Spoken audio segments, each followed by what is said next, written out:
If you don't pay attention to this massive update, you could be earning way less in Alluvium right now. Even look at this calc I've just made. A massive update just dropped, changing the mechanics completely, dropping earnings in some areas, but also increasing it in others. This is an example of it dropping the earnings. And in this video, I will break down the full details for how much you can earn in every section of Alluvium, including the raffle as you see here. But this is one of the more least interesting ones that I'm going to show you in this video today. Like many of you, I've earned hundreds and sometimes thousands throughout the months playing in the Illuvium arena and other parts of the ecosystem. But I recently discovered I had been leaving some of it on the table. That's why I am here to assist you and myself as well. We'll cover the major changes, where beginners should start, how much you should make as an Alluvium veteran, and at the end, I'll reveal the most time-efficient strategy to get the most bang for your buck. First, let's start with the previous Alluvium reward structure. It was pretty simple overall. 200 ILV was going out weekly to Arena Gauntlet ranked. There was no Gauntlet Leviathan yet. The Overworld Bounty Hunt had 200 ILV going out weekly. Zero Leaderboard had 100 ILV going out weekly. The arena tournaments and events had a ton, the rifle and everything like that as well. You can see it all right here. I might zoom in a little bit more on that. There you go. And you can see that they all started, mostly was weekly. The raffle was every 2 weeks and things like that. And then we've also got the Overworld had some interesting systems with it. So basically the Overworld was you got points depending on which alluvials you found with either the automated drone runs or the Overworld structure just going into the Overworld itself. And there was a roster of like 10 to 15 alluvials that had a special exclusive bounty for that week. And so they would actually grant bonus points. And so you really want to like double these up, right? So you want to get like a holo, and then you want to get like a tier 4 stage 3. And if that's also the bounty, then you're going to get like a huge buff on top of that. And you're going to get a ton of points. And I'll show you what I mean later on in the video. The other one is we have the Alluvium Beyond system was a little bit different again, where it had 2 different leaderboards. Currently, the only one running is the Set 1 leaderboard, so we're not going to talk about the Wave leaderboards for now. But basically, it's at the bottom of this somewhere. Hold on. I should have prepped that a little bit better. But basically, every single week, there's 250 ILV distributed. This did not actually change with the new reward structure, which is quite interesting. But basically, it's distributed weekly to the top 200 collectors. And so that's a really interesting one as well. So please make sure you stay till the end, like and subscribe so you can learn how to best maximize your time and use my referral code before spending anything in the ecosystem. Let's jump into rewards V2. Now, the first thing we're noticing is that the prize base pool is a little bit differently structured, and it's actually based in USD for all of the above that we just discussed, really. It's $1,000 base for Arena, and he gets plus $200 for every 100 active paying players. I personally thought this would have been better to do separated out, depending on if you're paying an Illuvium 0 or if you're buying Overworld bounty runs, but it's actually across all of them one unified system. At the moment, we have 700 active paying players based on the stats we're seeing on the leaderboards themselves, and that means we're getting $1,400 extra for all of these that have it related. So basically the base pool is 1,000, but it's actually 2,400 for the arena right now, and many of these other ones as well. I should also, so we'll just quickly talk about that. So weekly rewards is going to be 2K and everything like that.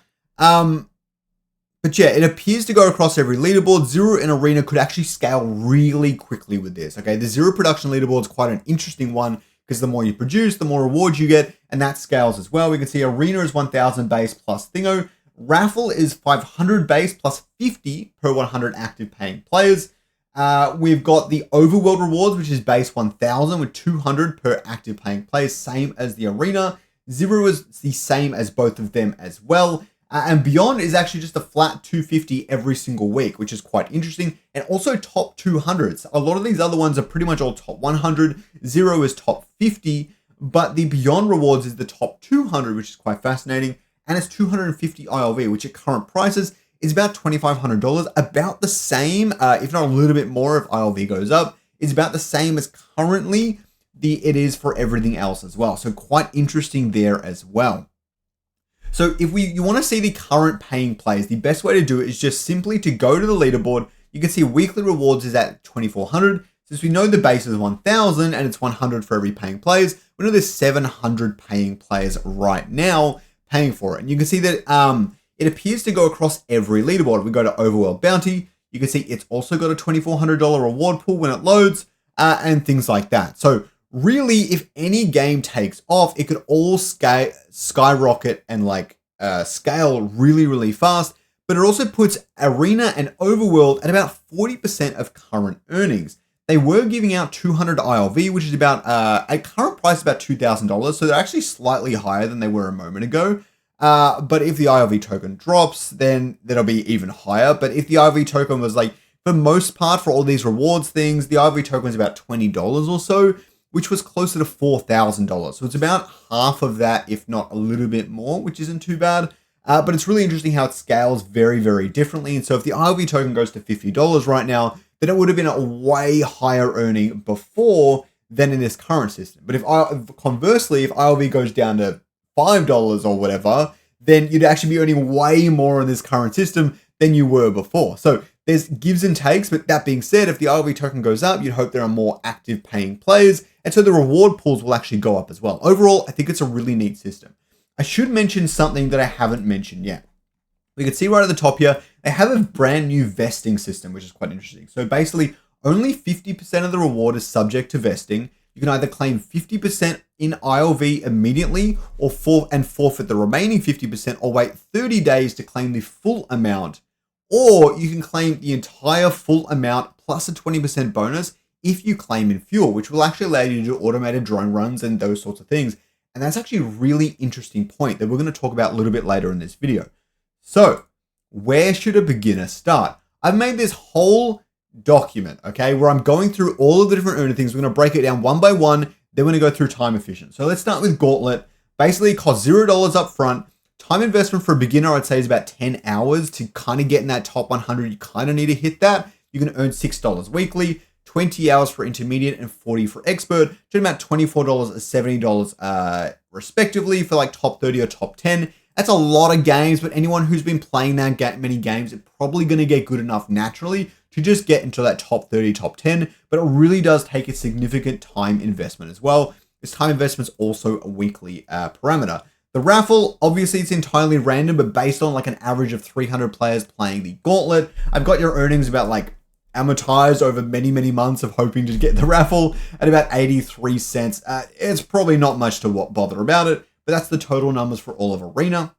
Now we get to Overworld ADR. Now, if you spend $2, you can actually get into the top 100 of the ADR leaderboard. Let me show you this right now because this is actually crazy.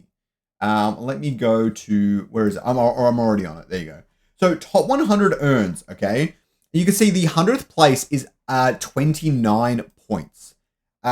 This still has 4 days until the snapshot, but 29 points, that's one ADR run. That's $1. To guarantee in the top 100 at this point, it's $2, right? And that's where I'm getting this number from. $2 to get into it. For the top 50, it really only costs you $10 to $15 at most, and you're going to earn $18. And then for the expert, to try and get the top 10, you might be spending $20 to $30. But really, for those intermediate and expert, you're going to be wanting to go into the overworld and spending a ton of time trying to hunt down specific alluvials that are in the bounty for that given week. So that's really important. But for this first one, really, you can just do an ADR or two and you're in there. You're in the top 100, pretty much guaranteed. This could change. Always double check the leaderboard, especially towards the end of the snapshot, which is every Thursday for me. And it might be Wednesday for others. I think it's Thursday for everyone. But yeah, so Alluvium 0 is a bit more complicated. To get the top 50 of the production system, you basically need 10 plus lands of varying tiers. They all actually kind of earn the same or produce the same when they're at their max level. I was speaking to someone about that. The problem is that the tier 1 and tier 2 in particular, they'll take a long time to max out. So if you don't already have them maxed out, it's going to be very difficult, but you have a lot of lands. You can earn $24 for just clipping through them all every single day. Every single week.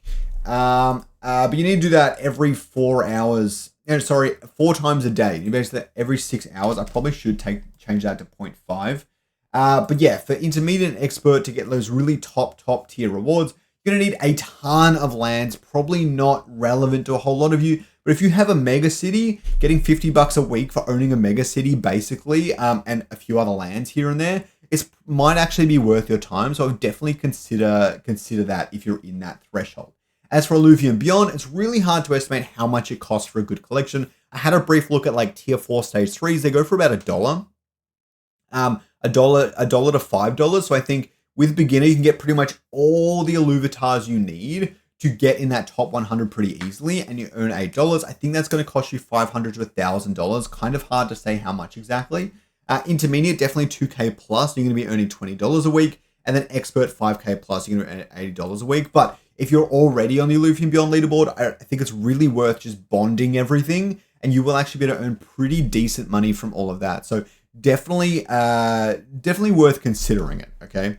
So the other thing that we should talk about is the most time efficient strategy for all this. And this is where it gets really interesting. So for the Alluvium Gauntlet, you're looking at about $0.50 every single hour of play time, as you need to stay high up in the leaderboard and things like that. And it actually gets a little bit more efficient if you're going for the top 30, the top 10 and things like that. They have a similar kind of games play, but you need to be good at the game. That's the really big differentiator there. But if you are good at the game, you're going to be earning about $2 to play the Gauntlet Arena. For the raffle, pretty much irrelevant. The arena in total, not too bad. And then we've got the Overworld ADR run. You're seeing this $76, okay? You're not going to be earning $76. You're getting $10 a week or whatever, right? But for clicking the charge run button twice in an entire week, you can be earning $9.60, which means the hourly rate you're getting for that is actually really, really high. Now, obviously, you can't really game the system. You can't make 500 accounts and do this, right? Because only 100 of those accounts are going to be able to get this reward and whatever. And you're going to be pushing up the minimum threshold for everyone else, including your own accounts. But it's really interesting to see that you can earn quite a bit just from doing a few ADRs each thing. Just keep an eye on that leaderboard. It could bring up some really great opportunities as you're going through this. You've also got a little bit low efficiency for it, but you can earn a bit more money, but maybe not after the cost you're going to be spending. Definitely worth considering though. For Alluvium 0, the time efficiency is great because it's a clicker game. It's really easy to play, but the upfront cost is really, really high. So probably not worth it. Alluvium Beyond, similar, really good rates, but the upfront cost is quite high for a lot of people. So maybe not worth it for those people. And it's much more passive income than pretty much anything else is Alluvium Beyond. Once you've done that initial setup, everything else takes a whole lot more work. Hope you learned something today. Please don't forget to subscribe and check out this video on if Illuvium is still worth it in 2025 to learn if this ecosystem is your new home.